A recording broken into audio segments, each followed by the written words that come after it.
തെക്കു പടിഞ്ഞാറൻ മൺസൂൺ കൂടുതൽ സജീവമാകുന്നു. വരുന്ന രണ്ടാഴ്ചക്കാലം അതിശക്തമായ മഴയാണ് കേന്ദ്ര കാലാവസ്ഥാ വകുപ്പ് പ്രവചിക്കുന്നത്. രാജ്യത്ത് അടുത്ത രണ്ടാഴ്ചക്കാലം തെക്കു പടിഞ്ഞാറൻ മൺസൂൺ കൂടുതൽ സജീവമാകും.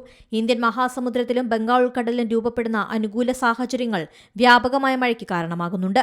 പ്രകൃതി പ്രതിഭാസങ്ങളായ ഐഒഡി, എൽനിനോ, എംജെഒ എന്നിവയുടെ മാറ്റങ്ങൾ മൺസൂൺ സീസണെ സ്വാധീനിക്കും. ഇന്ത്യൻ മഹാസമുദ്രത്തിലെ താപനില വ്യതിയാനത്തെ സൂചിപ്പിക്കുന്ന ഇന്ത്യൻ ഓഷൻ ഡൈപോൾ നിലവിൽ ന്യൂട്രൽ അവസ്ഥയിലാണ്. ഇന്ത്യയിലെ മഴയെ നേരിട്ട് സ്വാധീനിക്കില്ല. കിഴക്ക് ഇന്ത്യൻ മഹാസമുദ്രത്തിൽ ഇടിമിന്നലോടുകൂടിയ ശക്തമായ മേഘങ്ങൾ രൂപപ്പെടുന്നത് തുടരുന്നു. അസം ഉൾപ്പെടെയുള്ള വടക്കു കിഴക്കൻ സംസ്ഥാനങ്ങളിലും ഒഡീഷയിലും ഉത്തരേന്ത്യയിലും അതിതീവ്ര മഴ മുന്നറിയിപ്പ് നൽകി. അസമിൽ മരണസംഖ്യ ഉയരുകയാണ്. നിരവധി ഗ്രാമങ്ങൾ വെള്ളത്തിനടിയിലാണ്. കാർഷിക മേഖലയെയും പ്രളയം ബാധിച്ചു. ഒഡീഷയിലെ 4 ജില്ലകളും പ്രളയഭീഷണിയിലാണ്. 17 സംസ്ഥാനങ്ങളിൽ കനത്ത മഴയ്ക്കും ഇടിമിന്നലിനും സാധ്യതയുള്ളതായി മുന്നറിയിപ്പ് നൽകുന്നു. ഡൽഹിയിലും നോയിഡയിലെ സമീപ ജില്ലകളിലും കാറ്റിനും ഇടിമിന്നലോടുകൂടിയ മഴയ്ക്കും സാധ്യതയുണ്ട്. ഇന്ന് 4 സംസ്ഥാനങ്ങൾ റെഡ് അലർട്ടും 6 സംസ്ഥാനങ്ങൾ ഓറഞ്ച് അലർട്ടുമാണ്. National desk C Malayalam news.